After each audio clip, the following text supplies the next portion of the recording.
കുമളി 66 മൈലിന് സമീപം നിയന്ത്രണം വിട്ട കാർ ഇടിച്ച് അപകടം. 3 വാഹനങ്ങളാണ് അപകടത്തിൽപ്പെട്ടത്. ഡ്രൈവർ ഉറങ്ങിപ്പോയതാണ് അപകട കാരണം. റെയിൻബോ ന്യൂസ് വാർത്തകൾ നിങ്ങൾക്കായി അവതരിപ്പിക്കുന്നത് പവിത്ര ഗോൾഡ്, എന്നും സ്വന്തം. ഒരെണ്ണം കൂടി വാങ്ങായിരുന്നു. ഇന്ന് ഉച്ചകഴിഞ്ഞ് 3 മണിയോട് കൂടിയാണ് അപകടം ഉണ്ടായത്. തേനിയിൽ നിന്നും വണ്ടിപ്പെരിയാറിലേക്ക് വരികയായിരുന്ന വാഹനത്തിലെ ഡ്രൈവർ 66 മൈലിന് സമീപം എത്തിയപ്പോൾ ഉറങ്ങിപ്പോയതാണ് അപകടത്തിന് കാരണമായത്.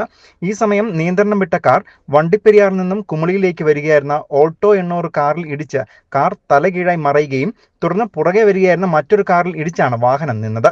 അപകടത്തിൽ വണ്ടിപ്പെരിയാർ HPC സ്വദേശികളായ ഹക്കീം, സഫീന, ഇവരുടെ 1 വയസ്സുള്ള കുട്ടി കൂടാതെ സബീർ എന്നിവർ തലകീഴായി മറിഞ്ഞ കാറിൽ സഞ്ചരിച്ചിരുന്നവരാണ്.